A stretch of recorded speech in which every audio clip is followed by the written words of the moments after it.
प्रिय प्रशिक्षुओं, online classes में आप लोगों का स्वागत है। आज बीएड प्रथम वर्ष के प्रशिक्षुओं को शिक्षा प्रदान की जाएगी। आइए इसमें हम देखते हैं जो हमारा आज का विषय है, अधिगम और विकास का मनोविज्ञान।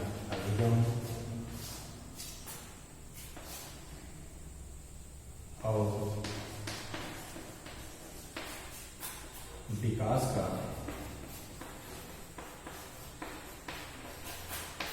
मनोविज्ञान।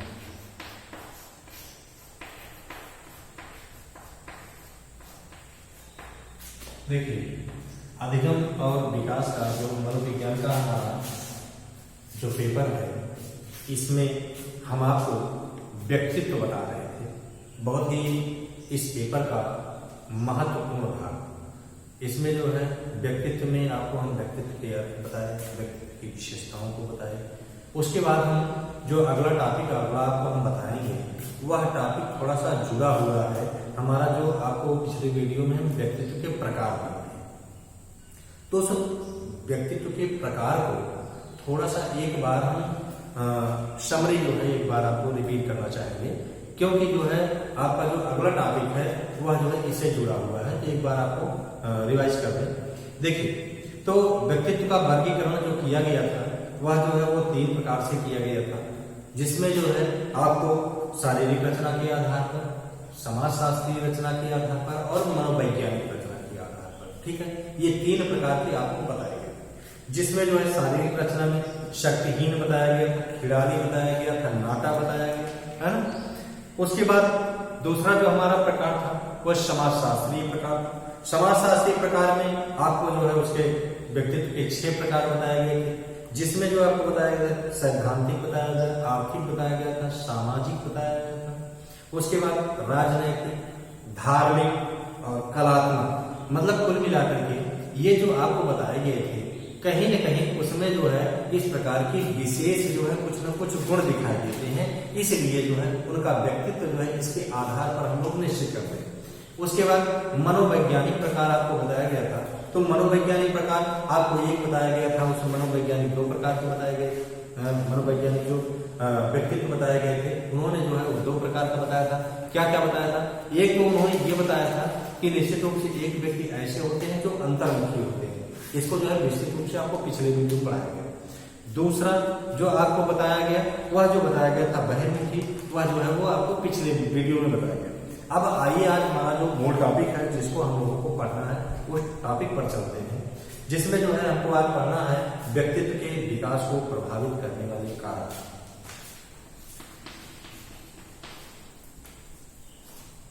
व्यक्तित्व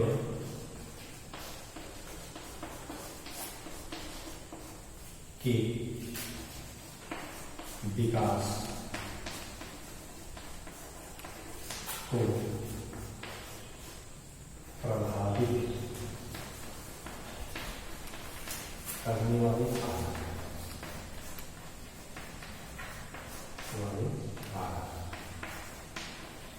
देखिए, व्यक्तित्व के विकास को प्रभावित करने वाले कारक, अर्थात जो हम अभी प्रकार पढ़े हैं 3 प्रकार से, इसमें देखिए चाहे व्यक्ति वह नाटा रहा हो, चाहे वह खिलाड़ी रहा हो, चाहे वह शक्तिहीन रहा हो, चाहे वह अंतर्मुखी रहा हो, चाहे वह बाह्यमुखी रहा हो, चाहे जो है वह आर्थिक रूप से रहा हो, चाहे वह सामाजिक रहा हो, चाहे वह राजनीतिक रहा हो, निश्चित रूप से उसमें कुछ न कुछ ऐसे जो है वो कारक थे जो उनको विशेष रूप से आगे बढ़ने के लिए प्रेरित किए या उनको जो है पीछे करने के लिए प्रेरित किए।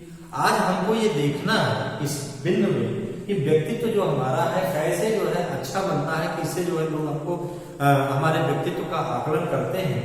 तो वह व्यक्तित्व हमारा जो है वह कौन कौन से ऐसे कारक हैं जो कि जो है प्रभावित करते हैं आगे बढ़ने के लिए या हमको जो है वो नुकसान पहुंचाने के लिए। इन्हीं पर चर्चा, इन्हीं बिंदुओं पर चर्चा हमको करनी है। तो जैसे हम देखें जो है कि रैक्स व नाइट के शब्दों में अगर देखें, रैक्स व नाइट के शब्दों में अगर हम देखें थोड़ा सा, तो इस पर हम चर्चा कर लेते हैं, तो उसके बाद फिर उन बिंदुओं पर चलते हैं। तो रैक्स और नाइट महोदय ने अपने शब्दों में ये कहा कि निश्चित रूप से मनोविज्ञान का जो संबंध है, जो हमारा मनोविज्ञान है, उसका संबंध उन्होंने बताया गया व्यक्तित्व के विकास को प्रभावित करने वाले कारकों से भी है। अर्थात मनोविज्ञान हमारा जो है व्यक्तित्व के विकास के जो प्रभावित करने वाला कारक है, वह जो है निश्चित रूप से मनोविज्ञान से जुड़ा हुआ है। और क्या होगा कि देखिए जो है इनमें से कुछ जो हमारे हैं कारक शारीरिक रचना संबंधी और जन्मजात, और दूसरे जो है क्या होते हैं पर्यावरण संबंधी। अर्थात एक कह लीजिए कि इस बिंदु से एक बार हम फिर से देखें, क्या कहा गया कि मनोविज्ञान का संबंध व्यक्तित्व के विकास को प्रभावित करने वाले कारकों से भी है। उसके साथ साथ इनमें से कुछ कारक जो इसको प्रभावित करते हैं, कौन कौन से? वह शारीरिक कारक है, शारीरिक रचना संबंधी कारक है, सामाजिक कारक है, उसके साथ साथ जन्मजात भी हो सकते हैं और पर्यावरण से संबंधित हो सकते हैं। ठीक है, इन बिंदुओं से जो है हमारा क्या होता है कि प्रभावित हमारा व्यक्तित्व हो सकता है। तो आइए देखिए, व्यक्तित्व को प्रभावित करने वाले कारक जो हमारे हैं वह निम्नलिखित है। ठीक है, उसमें जो है हम पहला कारक देखें वंशानुक्रम का प्रभाव। पहला हमारा बिंदु है जो प्रभावित करता है वंशानुक्रम। वंशानुक्रम का प्रभाव देखिए, वंशानुक्रम जो हमारा है वो वंशानुक्रम इस प्रकार से हमारे व्यक्तित्व को प्रभावित करता है। आइए हम इस पे देखते हैं, इसकी चर्चा करते हैं। तो हम देखें जो है कि व्यक्तित्व के विकास पर, व्यक्तित्व जो हमारा अच्छा हो, जो हमारे गुण अच्छे हैं, वह जो है वो किस प्रकार से विकसित होते हैं, तो वंशानुक्रम का प्रभाव अनिवार्य रूप से उस पर पड़ता है। जो हमारे अच्छे गुण हैं वह ऐसा कोई नहीं है, जैसे जन्म ऊपर जो है बात की गई जन्मजात की, तो निश्चित रूप से देखते हैं कुछ बालक होते हैं जन्मजाति ही, जन्म से ही जो है वो बुद्धि के तीव्र होते हैं। कुछ बच्चे जो होते हैं बुद्धि से वह कमजोर होते हैं। तो क्या बच्चे जन्म लेते हैं उसी समय उनको कुछ चीजें ऐसी दे दी जाती है जो बुद्धि से तीव्र हो जाते हैं? नहीं, वह यही है हमारा वंशानुक्रम। वंशानुक्रम क्या है? वंशानुक्रम हमारा ये है कि उसके पूर्वजों के लक्षण एक पीढ़ी से दूसरी पीढ़ी में जब स्थानांतरित होते हैं तो वही हमारा वंशानुक्रम कहलाता है। तो इस प्रकार से तो व्यक्तित्व के विकास में जो है वंशानुक्रम जो है वो बहुत ही प्रभाव डालता है। तो अनिवार्य रूप से इसका पड़ता भी है। उसके साथ साथ देखें कि बच्चों में जो इस प्रकार के कुछ गुण और अवगुण होते हैं, निश्चित रूप से उनके पूर्वजों में कुछ लक्षण रहे होंगे। जैसे जिस प्रकार से पितृयक ट्रांसफर होते हैं, उसी प्रकार से उनके गुण और अवगुण भी जो है उन बच्चों में भी जो है वह स्थानांतरित हो जाते हैं। अर्थात ये कह लीजिए उनके माता पिता, उनके पूर्वजों के लक्षण उनके जो है बच्चों में जब स्थानांतरित होते हैं तो यही हमारा वंशानुक्रम कहलाता है। और जैसे उसके माता पिता होंगे, उसके पूर्वज होंगे, कहीं न कहीं उसी प्रकार से उनके बच्चों में भी कुछ न कुछ गुण और अवगुण आ जाएगा। तो इस प्रकार से निश्चित रूप से प्रभावित वंशानुक्रम जो है वो बच्चे को करता है, उसके व्यक्तित्व को करता है। तो आइए देखिए, वंशानुक्रम को प्रभावित करने में गाल्टन महोदय ने भी जो है परिभाषित किया है। गाल्टन ने क्या कहा? गाल्टन के अनुसार, गाल्टन ने इसको परिभाषित किया, प्रमाणित किया कि जो है कैसे देखिए जो है कि वंशानुक्रम उसके व्यक्तित्व को प्रभावित करता है। तो देखिए जो है उन्होंने कहा कि वंशानुक्रम के कारण ही व्यक्तियों के शारीरिक और मानसिक लक्षणों में भिन्नता दिखाई देती है। अभी हम आपको ऊपर यही चीजें बताए कि वंशानुक्रम के कारण ही, जैसे हम देखते हैं कि कोई भी दो बालक या कोई भी मनुष्य जो है एक समान नहीं होते। आप देखते भी होंगे, जितने मनुष्यों को, जितने बालकों को देखते होंगे, कुछ ना कुछ उसमें भिन्नता अवश्य होती है। और जो ये भिन्नता होती है वह जो है वो वंशानुक्रम के कारण ही होती है। यही चीज गाल्टन महोदय ने भी कहा। गाल्टन महोदय ने कहा कि जो वंशानुक्रम के कारण व्यक्तियों की जो है शारीरिक बनावट होती है, एक दो व्यक्ति जो है किसी एक प्रकार से जो है वह नहीं बने होते, निश्चित रूप से उनकी भिन्नता होगी। उसके साथ साथ मस्तिष्क की उनकी जो सोच होगी वह जो है अलग होगी। यहाँ तक कि देखते हैं दो जुड़वा बच्चे भी अगर होते हैं तो उनकी भी शारीरिक बनावट, रूप रंग की बनावट, उसके साथ साथ जो है उनकी मानसिक सोच वह सारी जो है वो क्या होती है, अलग होती है। तो इस प्रकार से भिन्नता दिखाई देती है। उसके बाद कार्ल पियर्सन ने कहा है, कार्ल पियर्सन के अनुसार हम देख लें, कार्ल पियर्सन के अनुसार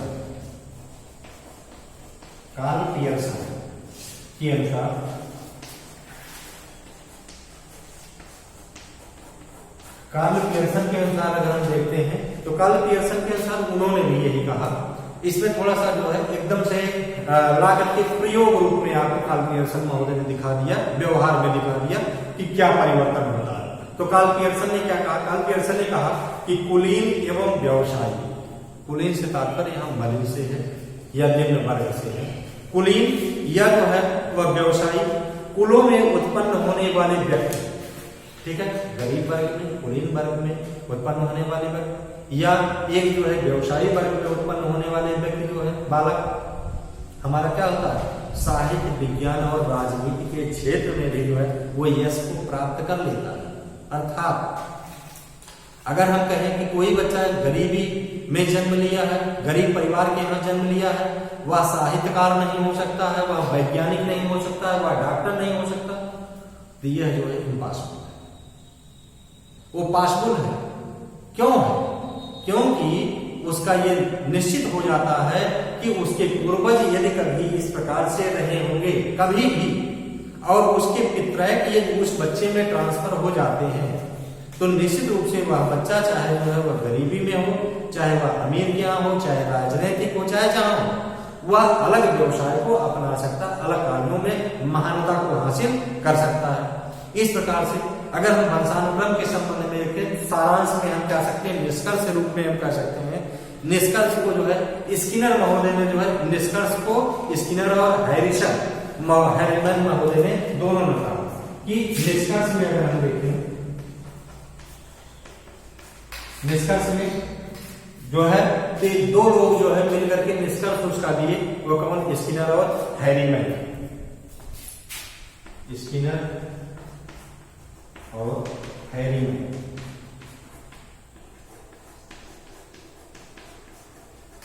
हैरीमैन ने दोनों लोगों ने निष्कर्ष दिया कि वंशानुक्रम क्या करता है। तो निष्कर्ष रूप में जो उन्होंने दिया, तो उन्होंने कहा कि मनुष्य का जो व्यक्तित्व स्वाभाविक विकास का परिणाम नहीं है। अगर हम ये कहते हैं कि स्वाभाविक रूप से यह जो है बच्चे में विकास हो गया है, इसमें किसी का योगदान नहीं है, तो यह संभव नहीं है। उसे उसके माता पिता, ठीक है, किसी व्यक्ति का अगर जो है विकास हो रहा है, अगर आप देखें तो राजनीति के क्षेत्र में विकास कर रहा है, वह जो है सामाजिक क्षेत्र में विकास कर रहा है, वह आर्थिक क्षेत्र में विकास कर रहा है, तो निश्चित रूप से कहीं न कहीं ये हम नहीं कह सकते हैं कि वह स्वाभाविक रूप से जो है वो विकसित हो जा रहा है। स्वभाव से स्वाभाविक रूप से नहीं हो रहा, बल्कि क्या है कि कहीं न कहीं अपने माता पिता से कुछ ना कुछ निश्चित रूप से जो है शारीरिक, मानसिक, संवेगात्मक, व्यावसायिक शक्तियों को निश्चित रूप से वह प्राप्त किया रहता है। एक बार हम फिर से देख लें इसको कि स्किनर और हैरीमैन ने क्या कहा। स्किनर और हैरीमैन ने यही कहा, उसी को निष्कर्ष बताया कि निश्चित रूप से अगर कोई व्यक्ति, मनुष्य यह सोच रहा हो कि हमारा व्यक्तित्व तो स्वयं जो है स्वाभाविक रूप से तो हमारे द्वारा जो है वो डेवलप कर लिया गया है, तो नहीं, ये गलत है। हाँ, होता जरूर है, कुछ प्रतिशत उसका है, लेकिन पूर्ण रूप से एक अधिक स्वाभाविक रूप से हो जाएगा, ऐसा वह संभव नहीं। उसके लिए क्या उन्होंने कहा, उसने कहा कि निश्चित रूप से माता पिता से कुछ निश्चित शारीरिक, मानसिक, संवेगात्मक और व्यावसायिक कुछ न कुछ निश्चित रूप से उसमें जो है शक्तियां प्राप्त होती हैं। जब वह शक्तियां जो है उसके पूर्वजों से प्राप्त होती हैं, वंशानुक्रम से प्राप्त होती हैं, तभी वह उसका व्यक्तित्व जो है वह प्रभावित होता है। इस प्रकार से अगर हम अपने शब्दों में निष्कर्ष को देखें तो निश्चित रूप से वंशानुक्रम क्या करता है, वंशानुक्रम हमारा निश्चित रूप से जो है व्यक्तित्व को प्रभावित करता है।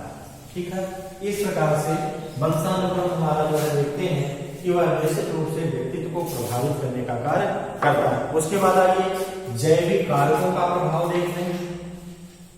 जैविक कारकों का प्रभाव, जैविक कारकों का प्रभाव, जैविक कारकों का प्रभाव जो हमारा है उस पर हम देखें तो जिसमें जो है मुख्य जैविक हमारे जो कारक हैं उसमें मुख्य जैविक कारक नलिका विहीन ग्रंथियां, नलिका विहीन ग्रंथियां, ठीक है। उसके साथ साथ और क्या है, अंतःस्रावी ग्रंथियां, अंतःस्रावी ग्रंथियां, ठीक है। उसके साथ साथ शारीरिक रसायन, शारीरिक रसायन, ठीक है। देखिए नलिका विहीन ग्रंथियां, अंतःस्रावी ग्रंथियां और शारीरिक रसायन, ये जो है जैविक कारक हमारे जो है वो निश्चित रूप से जो है वो प्रभावित करने का कार्य करते हैं। इसमें जो है जो प्रभावित करता है उसको गैरेट ने जो है अपने शब्दों में कहा, गैरेट के शब्दों में हम देख लेते हैं। गैरेट के अनुसार, गैरेट ने क्या कहा भाई इसके संबंध में, उसको हम देखते हैं। गैरेट महोदय ने क्या, गैरेट महोदय ने कहा कि जैविक कारकों का प्रभाव जो है सामाजिक कारकों के प्रभाव से सामान्य और कम विशिष्ट है। क्या मतलब ये कि जैविक कारक जो हमारे प्रभाव डालते हैं वह जो जितना जो है हमारे सामाजिक कारक प्रभाव डालते हैं उससे अधिक है, और जो है वह विशिष्ट रूप से, विशेष रूप से इसको कम भी कहा जा सकता है। अर्थात बहुत अति विशिष्ट नहीं कहा जा सकता, लेकिन जो है निश्चित रूप से सामान्य से कुछ अधिक निश्चित रूप से माना जाता है। जितना हमारे सामाजिक कारक प्रभावित करते हैं उससे कहीं न कहीं प्रतिशत में कुछ ज्यादा हमारे जैविक कारक प्रभावित करते हैं। लेकिन देखिए किसी प्रकार जो है इसको हम कम महत्वपूर्ण आंक नहीं सकते। जैविक कारकों को जो हमारे जैविक कारक हैं इसको हम कम महत्वपूर्ण नहीं कर सकते हैं कि अगर ये जो है हट जाएंगे तो कोई प्रभाव नहीं पड़ेगा, निश्चित रूप से प्रभाव पड़ेगा। तो इस तरह से जो है जैविक कारक ही जो है व्यक्तित्व के विकास की सीमा, इन्होंने मुख्य रूप से ये कहा व्यक्तित्व के विकास की सीमा, के विकास की सीमा, ठीक है। क्या करते हैं, व्यक्तित्व के विकास की सीमा का निर्धारण जो है वो करता है हमारा कौन, जैविक कारक। जैविक कारक हमारे मुख्य रूप से क्या करते हैं, व्यक्तित्व का जो विकास होना है, कितना होना है, ये हमारे जैविक कारक जो है वो निर्धारित करते हैं। आइए अगला कारक लेते हैं, शारीरिक रचना का प्रभाव क्या पड़ता है जैविक कारकों का, है ना। शारीरिक रचना को देख लेते हैं एक बार। शारीरिक रचना, शारीरिक रचना, तो शारीरिक रचना का प्रभाव जैसे देखिए आपको जो है हम बताए थे इससे पहले, तो उसमें नाटा व्यक्ति बताया गया था, भावना बताया गया था, है ना। रूप रंग आकृति प्रभावित करता है वो बताया गया है ना। इसी प्रकार से देखिए शारीरिक रचना के अंतर्गत जो हमारी मनुष्य की शरीर की रचना होती है, उस रचना के अंतर्गत शरीर के अंगों का पारस्परिक अनुपात, अर्थात किसी व्यक्ति को आप देखिए वह जो है हिष्ट पुष्ट हो, लंबा चौड़ा हो, मोटा हो, लेकिन उसके हाथ क्या हो, छोटे हो, या जो है उसकी गर्दन छोटी हो, सिर उसके छोटे हो, शरीर के अनुपात में उसके अंग जो है कोई एक न एक जो है डेवलप न हुए, तो क्या उस व्यक्ति को हम अच्छा व्यक्तित्व का व्यक्ति कह सकते हैं? नहीं कर सकते। क्यों? क्योंकि शारीरिक रचना भी जो है निश्चित रूप से व्यक्तित्व को प्रभावित करने का कार्य करती है। उसका लंबाई है, उसका भार है, उसके नेत्र है, उसके रंग है, बालों के रंग है, तमाम ये निश्चित रूप से प्रभावित करती है। इस प्रकार से देखिए जैसे जो है हम देखें कि बहुत छोटे पैरों वाला व्यक्ति कोई हो, कोई बालक ऐसा है जो कि बहुत छोटे पैरों वाला है और जो है दौड़ने के रूप में अगर कभी वह चाहे कि निश्चित रूप से हम विशेष रूप से जो है यश प्राप्त कर ले, तो क्या वह प्राप्त कर सकता है? नहीं प्राप्त। निश्चित रूप से वह उसका पैर जो है निश्चित रूप से वह बाधक उत्पन्न होगा उसके दौड़ करने, यश प्राप्त करने में। इसलिए निश्चित रूप से शारीरिक रचना का प्रभाव उस पर पड़ता है। आइए देखिए इसी के संदर्भ में मैकडूगल महोदय ने जो है कहा है, मैकडूगल के अनुसार, मैकडूगल ने कहा है शारीरिक रचना के प्रभाव के संदर्भ में, उनकी एक जो अपने शब्दों में इन्होंने कहा है उसको इन्होंने कहा कि हमें उन विशेषताओं के अप्रत्यक्ष प्रभाव को निश्चित रूप में क्या करना है? स्वीकार करना पड़ेगा। अर्थात जो प्रभाव हमको दिखाई देते हैं, अर्थात शारीरिक रूप का जो प्रभाव हमको दिखाई देता है, निश्चित रूप से उनको हमको स्वीकार करना चाहिए, जो मुख्य रूप से शरीर के ही होते हैं। शरीर के अंगों में अगर आनुपातिक जो है वो तालमेल नहीं है, तो निश्चित रूप से वह शारीरिक रचना के आधार पर उसका व्यक्तित्व प्रभावित होता है। आइए उसके बाद हम देखते हैं दैहिक प्रवृत्तियां। दैहिक प्रवृत्तियां जो हमारी हैं, दैहिक प्रवृत्तियों का प्रभाव क्या पड़ता है? दैहिक प्रवृत्तियों का प्रभाव।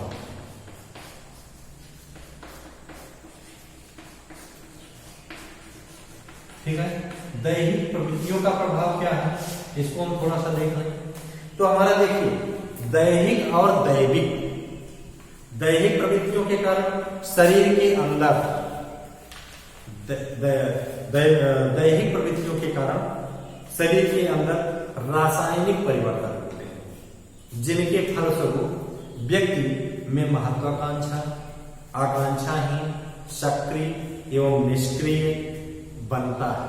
ठीक है, दैहिक प्रवृत्तियों के कारण ही व्यक्ति में जो है यह कह लीजिए उत्साह, निरुत्साह या जो है महत्वाकांक्षी, आकांक्षी, अनाकांक्षी, है ना, आकांक्षी, सक्रिय, निष्क्रिय, ये सब सारी चीजें जो है उसकी दैहिक प्रवृत्तियों के कारण ही उत्पन्न होती हैं। तो इन बातों का उसके व्यक्तित्व पर जो है निश्चित रूप से अवांछनीय प्रभाव पड़ना जो है वो निश्चित ही रूप से पड़ता है।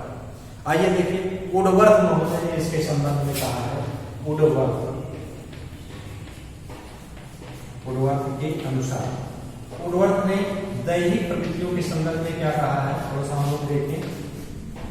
तो इसमें देखिए वुडवर्थ ने दैहिक प्रवृत्तियों के संदर्भ में क्या कहा, तो उन्होंने ये कहा कि निश्चित रूप से शरीर की दैहिक दशा मस्तिष्क के कार्य पर प्रभाव डालने के कारण जो शरीर की दैहिक दशाएं होती हैं वह जो है वो निश्चित रूप से मस्तिष्क के प्रभाव को, मस्तिष्क के कार्य पर प्रभाव डालती है।